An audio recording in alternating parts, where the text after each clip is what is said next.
श्री गुरुदेव दत्त. श्री स्वामी समर्थ. जय जय स्वामी समर्थ. लहान मुलांच्या जीवनात सुख येतात आणि दुःख सुद्धा येतच असतात. जेव्हा सुख येतं तो हसतो, पण जेव्हा दुःख येतो तेव्हा तो घाबरतो. तो अस्वस्थ होतो, गोंधळतो आतून. तो आईवडिलांकडे पाहू लागतो, मोठ्या भावंडांकडेही नजर टाकतो. कोणीतरी बघावं, समजून घ्यावं, माझं दुःख समजावं, मदत करावी. तेव्हा तो थोडासा रडायला लागतो. आशेने पाहत राहतो मदतीसाठी. आई वडील त्याला जवळ घेतात, त्याला समजवतात, रडणं थांबवतात, त्याचे अश्रू हळूच पुसतात प्रेमाने. त्याला हायसं वाटतं, समाधान वाटतं. पण ते लहान मुलांसाठी योग्य आहे. जर तुम्हीही असंच करत राहाल तर तुम्हीही आयुष्यभर लहानच राहाल. नेहमी दुसऱ्यावर अवलंबून राहाल, स्वतःच्या अडचणी सोडवू शकणार नाही. ही अवस्था आत्मनिर्भरता नाही. होय, ही आहे खरी पराधीनतेची अवस्था. पराधीनतेत खरे सुख मिळत नाही. ही अवस्था आनंददायक नसतेच कधी.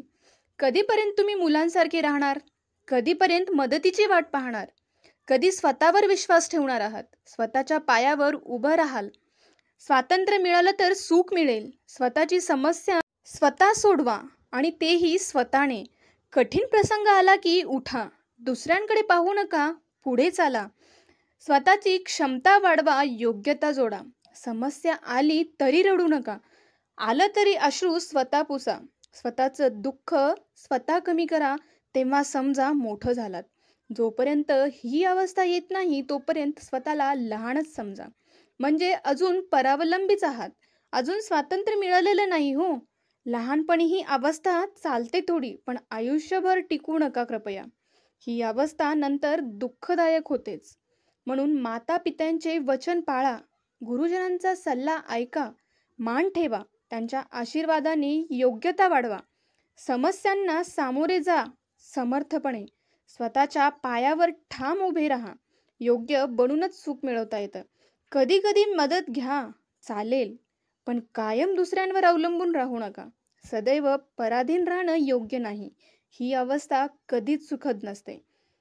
तुम्हाला या गोष्टी पटतायत का? आणि जर हो, तुम्हाला या गोष्टी पटत असतील, आवडल्या असतील तर नक्कीच लाईक करा. आणि तुम्ही आमच्या चॅनलवर जर नवीन असाल तर चॅनलला नक्कीच सबस्क्राईब करा. कारण आम्ही आमच्या चॅनलवर स्वामी समर्थ विचार, प्रेरणा, संदेश तसेच अनुभव घेऊन येत असतो. आणि आमच्या चॅनलवर सत्य आणि चांगलंच मिळणार. म्हणून सबस्क्राईब केल्याशिवाय जाऊ नका. चला तर मग भेटूया पुढच्या व्हिडिओमध्ये. तोपर्यंत श्री स्वामी समर्थ. श्री गुरुदेव दत्त.